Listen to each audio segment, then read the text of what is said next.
So today we're going to talk about loving the law of the Lord. 오늘은 주님의 율법을 사랑하는 것에 대한 이야기 나누겠습니다.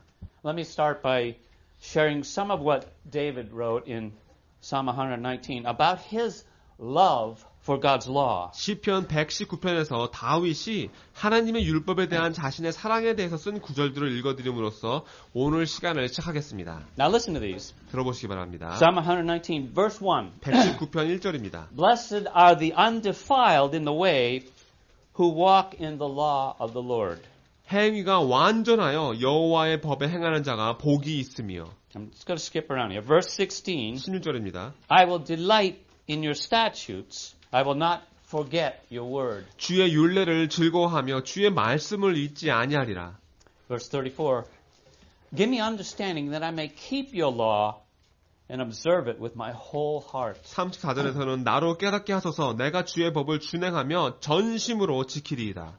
Verse 168. I keep your precepts and testimonies, for all my ways are before you. 또 168절에는 내가 주의 법도와 증거를 지켰사오니 나의 모든 행위가 주의 앞에 있음이니이다. Now I wonder if we really examine our hearts whether or not we have the same love for God's law as David did. 우리도 다윗처럼 하나님의 율법을 사랑하는지 아닌지 우리 자신의 마음을 살펴보는지 정말 제가 궁금합니다. And yet even though David was chosen as king because he was a man after God's own heart, David eventually broke those laws. 이렇게 하나님의 마음에 합당한 사람이어서 하나님의 선택을 받은 왕이었지만 다윗 역시 자신이 사랑한다고 했던 그 율법을 깨고 맙니다. Those laws that he said he loved so much. And so he ends this wonderful psalm about God's word in verse 176. 176절에서 다윗의 아름다운 시편이 이렇게 마무리 지어집니다. He says, I've gone astray like a lost sheep. Seek your servant, for I do not forget your commandments. 잃은 양같이 내가 유리하오니 주의 종을 찾으소서 내가 주의 계명을 잊지 아니함니이다. So this ties in with our last week's message about how Christ had compassion on the people because they were like lost sheep without a shepherd. 지난주에 그리스도께서 우리가 목자 없이 길 잃은 양 같아서 우리에게 긍휼을 베푸신다고 했던 그 말씀과 같이 이번 마지막 구절도 일맥상통하는 그런 구절입니다. And so David realized that he was like a sheep that had gone astray. 다윗도 자신이 길 잃은 양과 같다는 것을 깨달았던 것이죠. And all of us, we all must come to that conclusion at some point in our life that that we have strayed from the love of God and broken His holy commandments and offended the heart of our beloved Creator. 우리도 살면서 어느 순간 다 이런 결론을 내려야 합니다. 우리가 하나님의 사랑으로부터 멀어졌고 하나님의 거룩한 명령들을 깨뜨렸으며 우리를 사랑하시는 창조주의 마음에 범죄했다는 것을 우리가 알아야 합니다. And thus He must also become our Savior. 그래서 창조주께서 우리의 구세주가 되어주셔야만 하는 것이죠. That's why Jesus came into the world. 그래서 예수님께서 이 땅에 오신 He 겁니다. came to save us in our lost condition from our own doom of which we could do nothing about on our own. 길 잃은 우리들을 구하시기 위해서 주님께서 오신 겁니다. 우리 스스로는 아무것도 할 수 없는 죽을 수밖에 없는 그 처지에 말입니다. And the Old Testament pointed to Jesus as the coming Savior that would redeem us from our own fallen state and reconcile us back to God. 구약은 우리의 타락한 상태에서 우리를 구속해 주시고 우리를 다시 하나님과 화목케 해 주실 구세자로 예수님을 가르치. And he did this by fulfilling the requirements of the law for us because we were powerless to do so. 그리고 우리는 지킬 힘이 없는 우리에게 주신 율법의 요구 사항을 예수님께서 다 성취해 주심으로 그렇게 해 주셨습니다. And he also did it by fulfilling the ceremonial law that pointed towards him as priest and prophet. Son of God and Son of Man. 대제사장이시고 선지자이시고 하나님의 아들이시고 인자이신 예수님을 상징하는 율법의 의식들을 다 성취해 주심으로 그렇게 해주셨습니다. So let's turn to our text in Matthew 5 as we continue to go through the Sermon on the Mount and focus on the countercultural teaching that Jesus gives to the multitude. 오늘 본문 말씀 5장으로 가셔서 마태복음 5장으로 가셔서 계속해서 산상보험 말씀을 살펴보면서 예수님께서 무리에게 가르치신 문화를 거스르는 삶에 대해서 집중하며 배워보겠습니다. So let's talk first about the departure from God's law. 먼저 이야기 나눌 것은 하나님의 율법을 떠나게 된 것입니다. We'll read chapter 5 verses 17 through 20. 마태복음 5장 17절부터 20절을 읽겠습니다.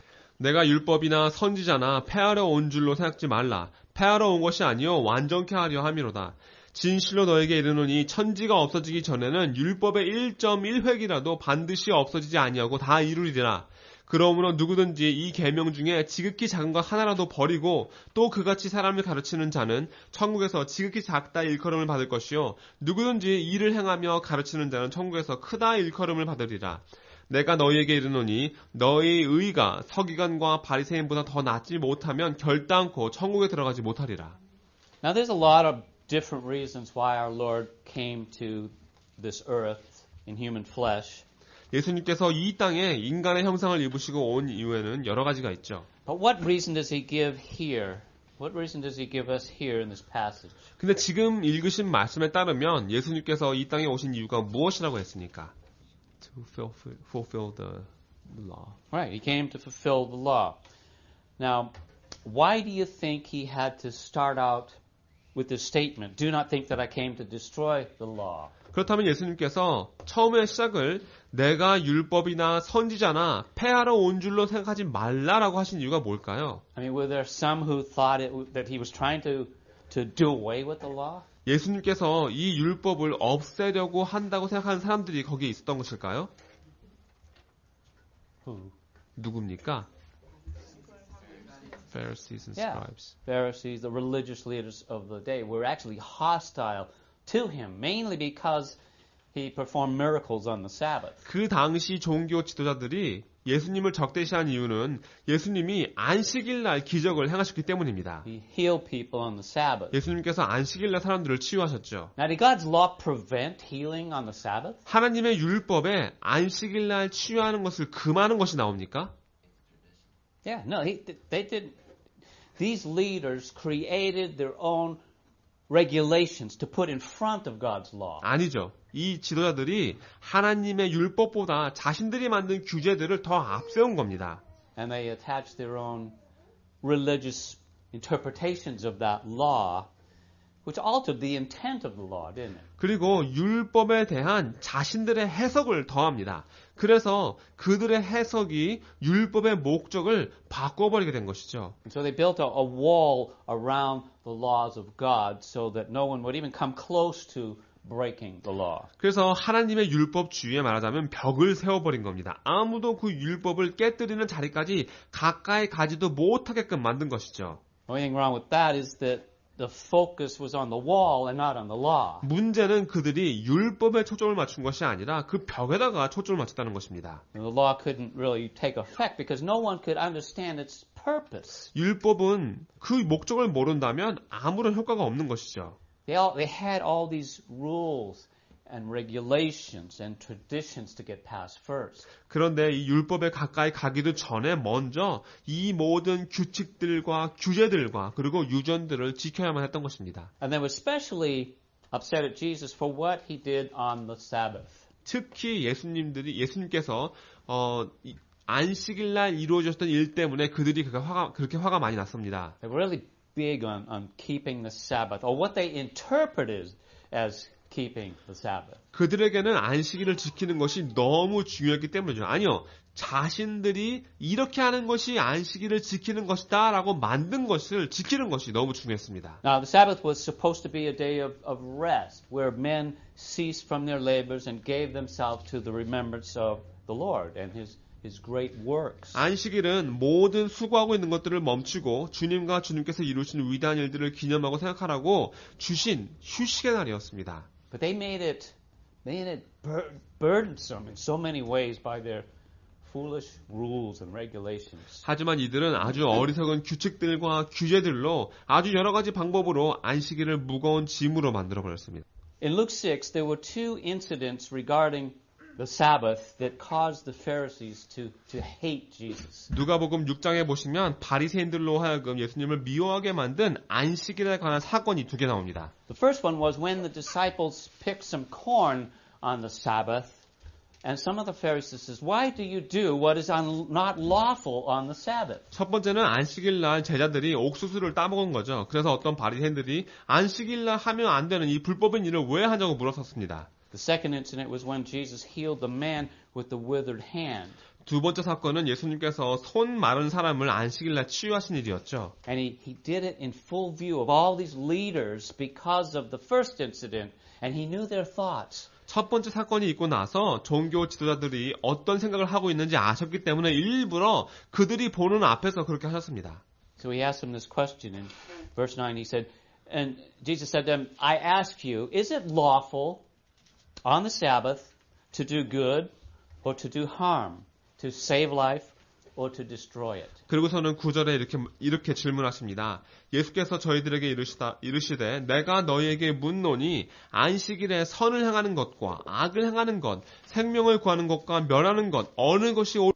Now almost 200 years earlier, in the days of the Maccabean revolt, the Jews had dealt with the question of whether a Jewish soldier could fight on the Sabbath. 자, 그때보다 더 200년 전에 마카비안 반란이 있었을 때에 유대인 군인들이 안식일 날 전투를 할 수 있는가 없는가에 대한 질문을 그들이 답을 해야 했습니다. Because the enemies of the Jews had realized that they could just wait until the Sabbath and then they could attack and the Jews would not defend themselves. 유대인들의 그 적들이 원수들이 일부러 안식일까지 기다렸다가 이스라엘을 공격하면 유대인들이 방어조차 못한다는 사실을 깨닫게 된 것이죠. So as a result there were some terrible massacres and the rabbis declared that it was permissible for soldiers to fight to protect themselves and to save lives on the Sabbath. 그 결과 끔찍한 대량 학살이 있었고 랍비들은 안식일 날 자신을 보호하고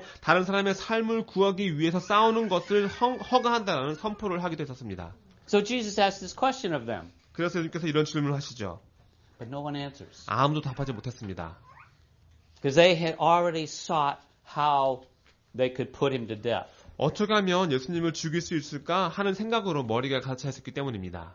They had murder in their hearts, not healing. 그들의 마음속에는 치유에 관한 질문이 아니라 살인에 대한 생각이 가득했습니다.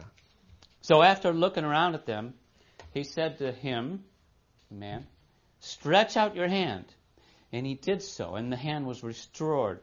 But they were filled with fury and disgusted with one another what they might do to Jesus. 무리를 둘러보시고 그 사람에게 이르시되 내 손을 내밀라 하시니 저가 그리하매 그 손이 회복된지라.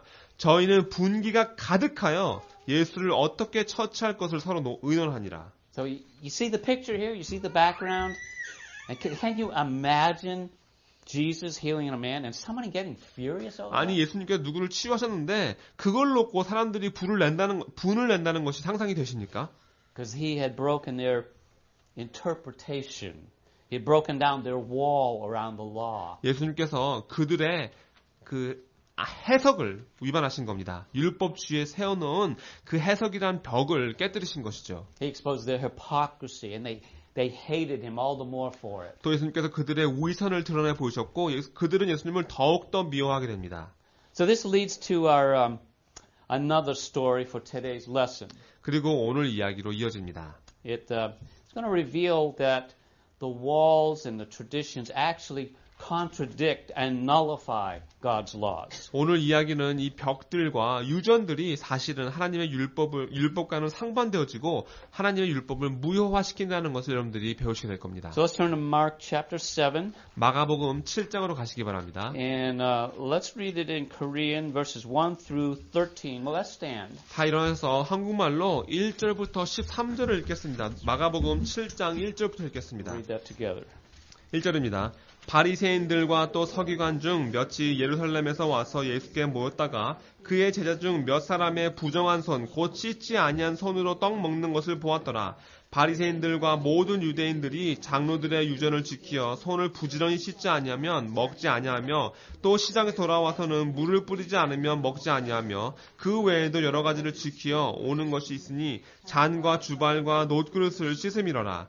이에 바리새인들과 서기관들이 예수께 묻되 어찌하여 당신의 제자들은 장로들의 유전을 준행치 아니하고 부정한 손으로 떡을 먹나이까? 가사대 이사야가 너희 외식하는 자에 대하여 잘 예언하였도다. 기록하였으되 이 백성이 입술로는 나를 존경하되 마음은 내게서 멀도다. 사람의 계명으로 교훈을 삼아 가르치니 나를 헛되이 경배하는도다 하였느니라. 너희가 하나님의 계명은 버리고 사람의 유전을 지키느니라. 또 가사대 너희가 너희 유전을 지키려고 하나님의 계명을 잘 저버리는도다. 모세는 내 부모를 공경하라 하고 또 아비나 어미를 회방하는 자는 반드시 죽이리라 하였거늘 너희는 가로되 사람이 아비에게 말하기를 내가 드려 유익하게 할 것이 고르반 곧 하나님께 드림이 되었다고 하기만 하면 그만이라 하고 제 아비나 어미에게 다시 아무 것이라도 하여 드리기를 허하지 아니하여 너희의 전한 유전으로 하나님의 말씀을 폐하며 또 이 같은 일을 많이 행하느니라 하시고. 아멘.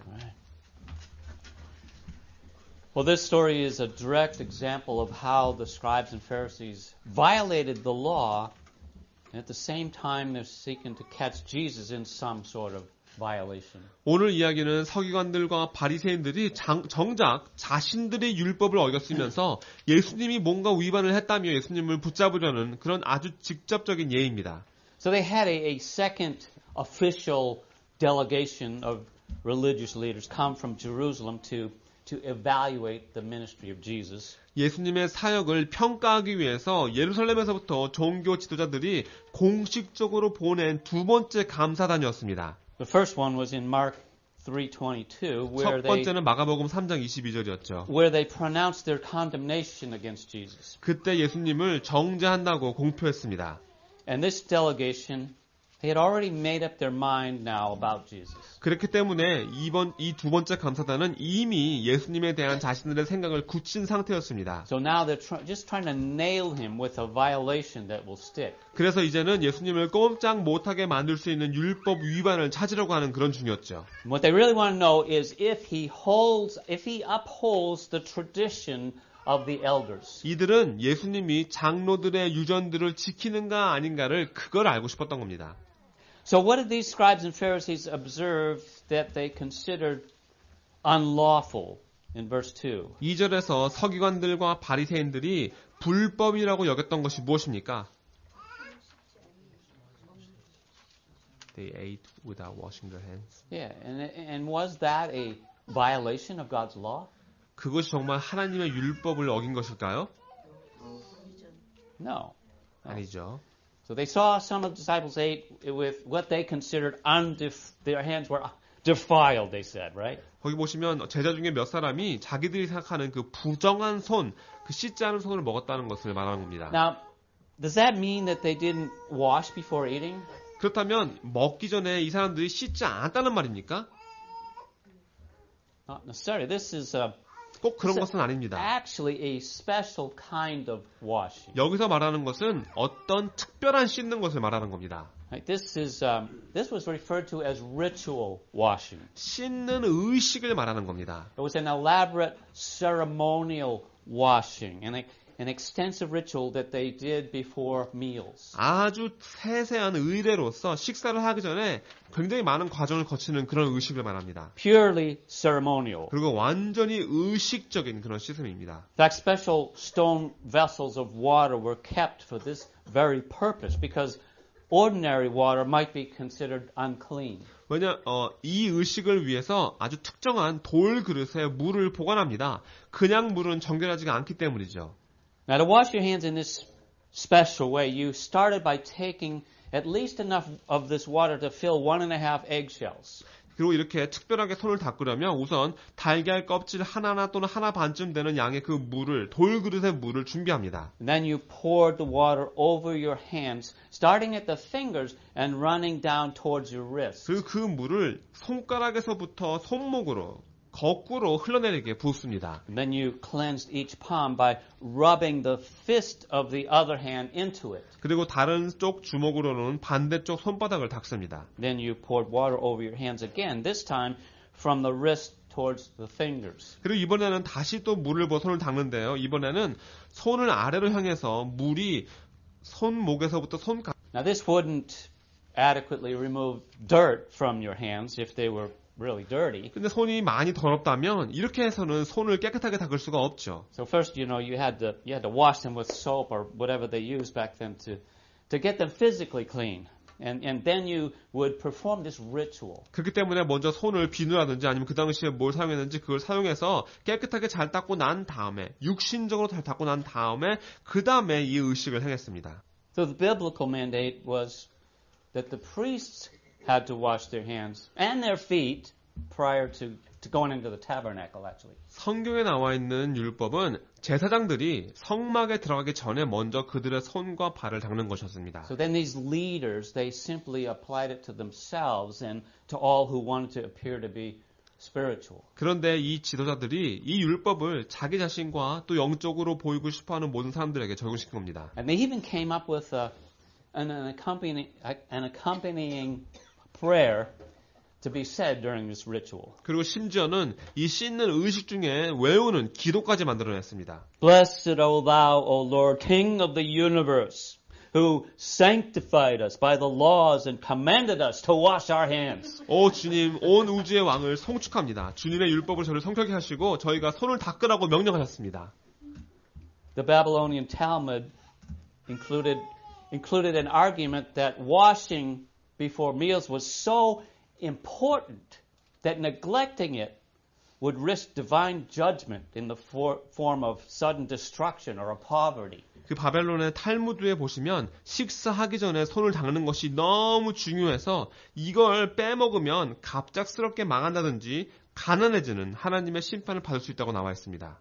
So this ritual was not practiced by Jesus and at least some of the disciples. 바로 그 중요한 유전을 예수님과 적어도 제자 몇이 행하지 않은 겁니다. Luke 11:38 it says that a Pharisee was astonished to see that Jesus did not first wash before dinner. 그래서 누가복음 11장 38절에 보시면 잡수시기 전에 예수님께서 잡수시기 전에 손 씻지 아니하심을 이 바리새인이 보고 이상히 여기는지라 했습니다. Again, referring to this ritual washing. 여기서 나오는 씻는 것도 그 예식을 말하는 겁니다. These washings were commanded by their tradition, not by the scriptures. 이 씻는 의식은 자신들의 유전에서 명하는 것이지 말씀에서 명하는 것이 아니었단 말입니다. The delegation, of course, they knew this, but they sought to condemn the disciples for not obeying these traditions. 이 감사단들은 당연히 그 사실을 알고 있었지만 제자들이 그럼에도 불구하고 이런 유전들을 지키지 않는다면서 정죄를 하려고 했던 겁니다. And the reason for this was that they considered their traditions to be more important and more weighty than God's word. 그리고 그들은 자신들의 유전이 하나님의 말씀보다 더 중요하고 더 큰 의미를 갖는다고 여겼기 때문입니다. Their traditions were honored more than Holy Scripture. 성경 말씀보다 더 존귀케 됨을 받는 그런 유전들이었습니다. In fact, one commentary states that Rabbi Eliezer's position was that he who expounds the Scriptures in opposition to the tradition has no share in the world to come. 심지어 어떤 주석에 보시면 엘리에셀이라는 랍비가 이렇게 주장했답니다. 유전과 상반되는 말씀을 가르치는 사람은 앞으로 올 세상에 받을 유업이 없다. Man. Another rabbi said, he who eats with unwashed hands sins as much as he that lies with a harlot. 또 다른 랍비는 손을 닦지 않고 식사하는 사람은 매춘부와 자는 것과 같은 죄라고 했습니다. In the Mishnah, which is a total collection of Jewish traditions in the Talmud, it states that it is a greater offense to teach anyone contrary to the voice of the rabbis than to contradict Scripture itself. 그리고 탈무드에 유대인의 유전이 적혀있는 유전집 4개가 다 들어있는 미시나를 보시면 성경 말씀에 거스리는 것보다 랍비의 가르침에 어긋나는 것을 가르치는 것이 더 큰 범죄라고 나와 있습니다. And it also had 30 chapters about washing of cups and pitchers and copper pots 30 chapters to describe the minute details of how to wash a pot or a cup. 컵과 주전자와 주발과 노트를 닦는 것에 대해서 30장에 걸쳐 말해주는 겁니다. 냄비와 컵 닦는 걸 놓고 하나하나 자세하게 쓴 것이 30장이나 되는 겁니다. And that's why it mentions in verses 3 and 4 about these ridiculous traditions they had. 그래서 3절과 4절에 그들이 갖고 있던 이 말도 안 되는 유전이 나와 있는 겁니다. I want you to notice what the charge was against the disciples. 근데 여러분들 이들이 지금 무엇을 놓고 제자들을 고소하는지 보시기 바랍니다. Look at verse 6. 6절입니다. Did they charge them with breaking the Mosaic law? 제자들이 모세의 율법을 어겼다고 고소합니까? No. No, what was the charge? 아니죠. 무슨 고소였습니까? 장로들의 유전을 행치 아니했기 때문이었습니다. Right. That's right. And eating with what they consider defiled hands, right? 그리고 자기들이 생각하기에 부정한 손으로 이 떡을 먹기 때문이었죠. Now, the accusation tells us that their traditions were more important than the scriptures. 그들의 고소 역시 그들의 유전이 성경 말씀보다 더 중요하다는 것을 보여줍니다. So was Jesus concerned with their interpretation of traditions? 예수님께서는 이런 유전의 해석에 대해서 관심이 있으셨습니까? No. 아니죠. In fact, Matthew's account, the disciples said that he offended them because of it. 실제로 마태복음에 보시면 그 이야기를 보시면 제자들이 말하기를 예수님께서 그걸로 서기관과 바리새인들의 기분을 상하게 했다고 했습니다. So we see how they had departed from God's law. 이렇게 그들은 하나님의 율법을 떠난 겁니다. Now we will see Jesus' defense of God's law. 이번에는 예수님께서 하나님의 율법을 지키는 것을 보시기 바랍니다. The false worshiping. Yeah, first thing was false worship, wasn't it? 첫 번째가 잘못된 거짓 경배였습니다. They worshiped the right God, but in the wrong way. 그들의 대상은 옳았지만 방법이 틀렸습니다. I mean, it's one thing to worship the wrong God. 잘못된 신을 경배하는 것 잘못입니다. It's quite another thing to worship the true God in a way that is unacceptable. 하지만 참 하나님을 합당하지 못한 방법으로 경배하는 것은 또 아주 다른 상황이죠. And how does God want to be worshipped? 하나님께서 어떤 경배를 바라십니까? God wants worship that comes from the heart. 마음에서부터 오는 경배를 원하십니다. God looks at the heart, not the outward appearances. 하나님께서는 겉모습을 보시지 않고 그 마음을 보시기 때문입니다. And these men, they were all about outward show. 하지만 여기 이들은 겉으로 보이는 것이 전부 다였습니다. They might even say the right things, but their hearts were far from God. 올바른 말을 해줄 수도 있지만 그들의 마음은 이미 하나님을 멀리 떠나 있었습니다. But as you said, secondly, they were teaching men that their traditions were equal with or superior to the word of God. 번째로 여러분들 말씀하신 것처럼 그들은 사람들에게 자신들의 유전이 하나님의 말씀과 동등하거나 더 높다고 가르쳤습니다. In fact, Jesus even goes further than that in verses 8 and 9, 그래서 8절과 9절에 보시면 예수님께서 한 걸음 더 나가서 말씀하십니다. saying, "You leave the commandment of God and hold to the tradition of men." And he said to them, "You have a fine way of rejecting the commandment of God in order to establish your tradition." 너희가 하나님의 계명은 버리고 사람의 유전을 지키느니라. 또 가라사대 너희가 너희 유전을 지키려고 하나님의 계명을 잘 저버리는도다 했습니다. And so he intends to show them that these traditions are actually a rejection of God's commandments. 그래서 예수님께서는 이들에게 유전이라는 것들이 사실은 하나님의 명령을 거부하는 것이라는 것을 보여주시고자 한 겁니다. And he's not just going to make a charge like that without backing it up with some kind of an example. 아무런 본보기도 없이 아무런 이유도 없이 그들에게 이런 고소를 하신 것이 아닙니다. So he cites their Korban tradition in verses 10 through 13. 그래서 10절부터 13절에 예수님께서 이 고르반이라는 그들의 유전에 대한 말씀을 하십니다. So as Moses said, honor your father and mother, and whoever reviles father and mother must surely die. But you say, if a man tells his father or his mother, whatever you would have gained from me is Korban, that is given to God, then you no longer permit him to do anything for his father or mother, thus making void the word of God by your tradition that you have handed down. And many such things you do. 모세는 내 부모를 공경하라 하고 또 아비나 어미를 회방하는 자는 반드시 죽이리라 하였거늘 너희는 가로되 사람이 아비에게나 어미에게나 말하기를 내가 드려 유익하게 할 것이 고르반 곧 하나님께 드림이 되었다고 하기만 하면 그만이라 하고 또 제 아비나 어미에게 다시 아무 것이라도 하여 드리기를 허하지 아니하여 너희의 전한 유전으로 하나님의 말씀을 패하며 또 이 같은 일을 많이 행하느니라. So how do you explain this Korban principle? 이 고르반의 원리를 한번 설명해 보시기 바랍니다. Anybody got a good example? 한번 예를 들어보시기 바랍니다.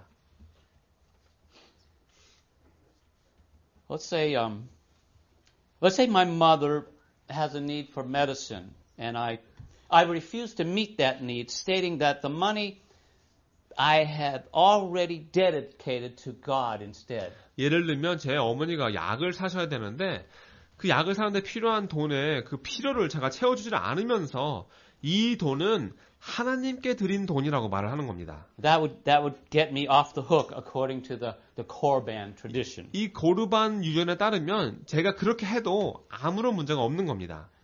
I think I received a Korban Christmas gift once. 제 생각엔 저도 이 고르반 크리스마스를 받아본 적이 있는 것 같습니다. It was a card that someone sent me saying that they had contributed a certain amount of money to a charitable organization in my name. 어떤 분이 저한테 보낸 카드였는데요. 어떤 자선 단체에 제 이름으로 얼마만큼을 기부했다라는 선물이었습니다. That was my gift. 그걸 저에게 선물로 준 겁니다. Korban. 고르반이었죠. Dedicated to God. 하나님께 드리기로 한 겁니다. Have you ever been given Korban, or have you given Korban to anyone? 또 여러분도 누군가에게 고르반 선물을 드려본 적 있으십니까? Like something that you should have done for them, but in God's name you excused yourself somehow. 그들을 위해서 했어야 하는 일인데 하나님의 이름을 대면서 그 일을 하지 않은 것 말입니다. Now you might say that the priest and the Levite did that very thing in Luke 10 when they failed to do what the Good Samaritan did for the dying man. 어쩌면 누가복음 10장에서 제사장과 레위인이 죽어가는 사람을 위해서 선한 사마리안이 했던 그 일을 안 했을 때 그들도 이런 핑계를 댄 것이 아닌가 하고 생각할 수 있습니다. It's kind of the same principle. They didn't call it Korban. 그들은 그거를 고르반 원리라고 하지 않았었죠. 하지만 비슷한 원리입니다. See, the Bible tells us in James 14 that knowing to do good and not doing it is sin. 야고보서 4장 17절에 보시면 성경에서 이러므로 사람이 선을 행할 줄 알고도 행치 않으면 죄라고 했습니다. And I think that's what Jesus was getting at when he used this Korban example. 예수님께서 이 고르반을 예로 들면서 지금 이 말씀을 그들에게 가르치시는 겁니다. Right? Do you agree? You know, legalism involves replacing God's laws and standards with human rules and regulations and standards. 율법주의라는 것은 하나님의 율법과 하나님의 기준을 인간의 규칙과 규제와 기준으로 바꾸는 것을 포함합니다. Maybe it's the way a person dresses. 또 그 사람이 옷을 어떻게 입는가도 할 수 있겠죠. Or if they have a tattoo or some kind of piercing, or the way they wear their hair, or any outward appearance. 어떤 문신을 했거나 바디 피어싱이거나 또는 머리 스타일 같은 그런 겉모습 등을 보고서는 그 사람의 영성을 우리가 평가합니까? Let me ask you this. Is it wrong to have traditions? 아니요. 제가 한번 묻겠습니다. 유전을 갖는 것이 잘못입니까? No. 아니죠. As long as they do not lead us away from Christ. Right? 그리스도에게서부터 멀어지게 하지 않는다면 괜찮습니다. It's okay to have family traditions that build and strengthen our relationships. 또 우리의 교제를 더 튼튼하게 해주고 세워주는 가족 안에 있는 그런 유전도 괜찮습니다. I think of the Apostle Paul, you know, before his conversion, he was very much into the tradition of the elders. 사도 바울은 개종하기 전에 이 장로의 유전에 굉장히 심취해 있었습니다. In Galatians 4:14, he testified, he says, and I was advancing in Judaism beyond many of my own age among my people. So extremely zealous was I for the tradition of my fathers. 갈라디아서 1장 14절에 보시면 바울이 이렇게 증거합니다. 내가 내 동족 중 여러 연갑자보다 유대교를 지나치게 믿어 내 조상의 유전에 대하여 더욱 Now, did he stop having traditions once he became a believer? 하지만 바울이 믿는 자가 되었을 때 그 유전들을 다 멈췄습니까? 그만뒀습니까? What do you think? He did. Stop. No, he didn't. 아닙니다. 안 멈췄습니다. But his traditions changed. 유전이 바뀌었죠. He no longer followed the foolish tradition of the elders. 더 이상 어리석은 장로들의 유전을 따르지 않았습니다. I think that's what you were getting at. But see, now his traditions, as a man of God, cause people to know Christ and to grow in faith. 하나님의 사람이 된 그는 이제 자신의 유전으로 사람들이 그리스도를 알고 믿으면 자라날 수 있게끔 도와줬습니다. Example, 1 Corinthians 11, verses 1 and 2, he said, Be imitators of me, just as I also am of Christ.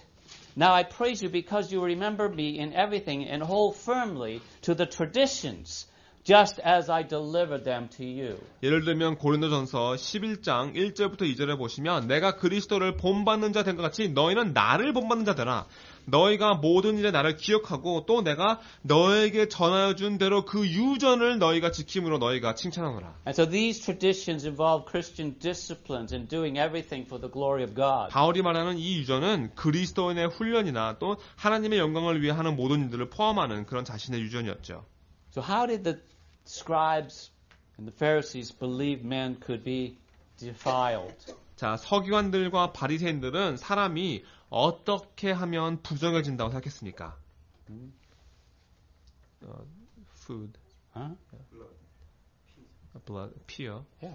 So you got the idea, right? By eating the wrong foods, by touching the wrong things, by not following the ritual cleansing. 잘못된 음식을 먹거나 잘못된 것들을 만지거나 또는 의식적으로 씻지 않으면 그러면 부정해졌습니다.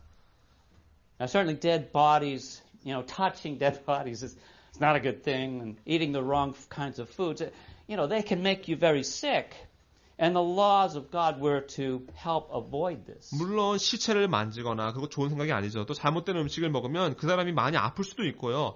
그래서 하나님의 율법들이 이런 것들을 피할 수 있게 해줬습니다. But Jesus addressed the topic of spiritual defilement with the crowd so that they would know that these traditions did nothing to prevent real defilement of the heart. 하지만 예수님께서 영적으로 부정해지는 것이 무엇인가에 대해서 무리들에게 말씀하십니다.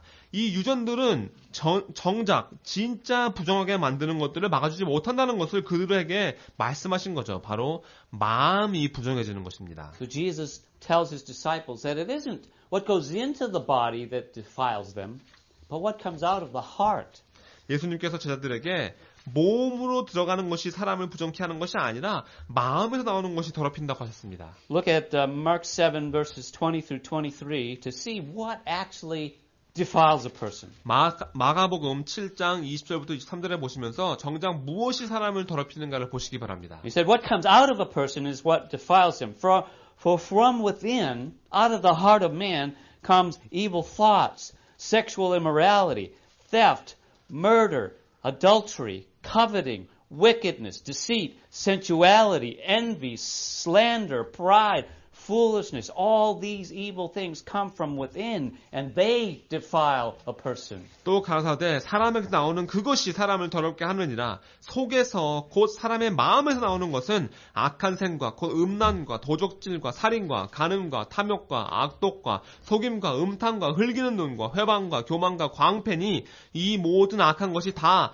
속에서 나와 사람을 더럽게 하느니라. So if the things on this list, like coveting, pride, envy, sexual sins are what defile a person, how does the law help us? 여기 나와 있는 이 탐욕이나 교만이나 흘기는 눈이나 성적인 죄들이 사람을 더럽히는 것이라면 율법이 우리를 어떻게 도울 수 있겠습니까? It leads you to Christ? Yeah, okay.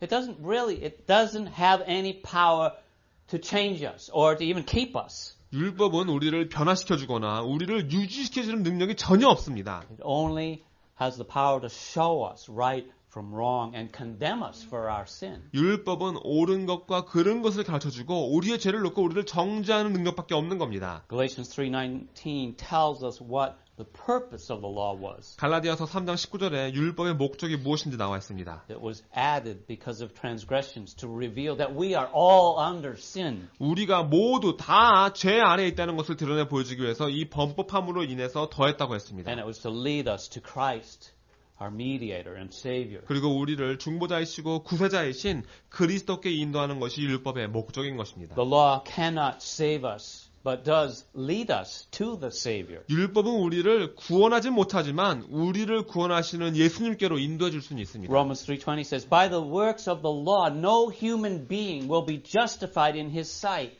since through the law comes the knowledge of sin. 로마서 3장 20절에 보시면 그러므로 율법의 행위로 그 앞에 의롭다 하심을 얻을 육체가 없나니 율법으로는 죄를 깨달음이니라. The law brings about the guilt in our hearts that leads us to the grace of God. 율법은 우리 마음에 죄책감을 주고 이 죄책감이 우리를 하나님의 은혜로 Once we come to the grace of God, we can once again delight in the law of God. 그리고 우리가 하나님의 은혜 앞에 나오고 나면 이제는 다윗처럼 다시 하나님의 율법을 즐거워할 수 있게 됩니다. Like David did.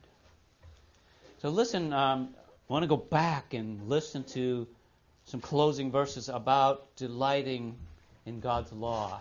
다시 시편 119편으로 돌아가셔서 하나님의 율법을 즐거워하는 구절들을 살펴보겠습니다. Again, I'm going to repeat Psalm 119, verse 1. 1절부터 제가 또 읽어보겠습니다. Blessed are the undefiled in the way who walk in the law of the Lord.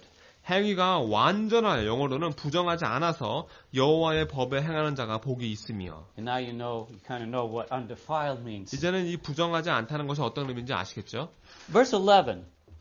Your word I have treasured in my heart that I may not sin against you. 11절에 내가 주께 범죄치 아니하려 하여 주의 말씀을 내 마음에 두었나이다. Verse 18. Open my eyes that I may behold wondrous things out of your law. 18절에 내 눈을 열어 주의 법에 기이한 것을 아름다운 것을 보게 하소서. Verse 72. The law of your mouth is better to me than thousands of gold and silver pieces. 72절에 주의 입의 법이 내게는 천천 금은보다 승하니이다. Verse 77. Let your tender mercies come to me that I may live, for your law is my delight. 77절에 주의 긍휼히 여기심이 내게 임하사 나로 살게 하소서. 주의 법은 나의 즐거움입니다. Verse 92. If your law had not been my delight, I would have perished in my affliction. 92절에 주의 법이 나의 즐거움이 되지 아니하였더라면 내가 내 고난 중에 멸망하였으리이다. Verse 97. Oh, how I love your law. It is my meditation all the day. 97절에 내가 주의 법을 어찌 그리 사랑하는지요. 내가 그것을 종일 묵상하나이다. Verse 165. Give peace, great peace have those who love your law. Nothing can make them stumble. 165절에 주의 법을 사랑하는 자에게는 큰 평안이 있으니 저희에게 장애물이 없으리이다. Verse 172. I long for your salvation, O Lord, and your law is my delight. 172절에 주의 모든 계명이 의로움으로 내 혀가 주의 말씀을 노래할지니. So do we love God's law even as much as David did?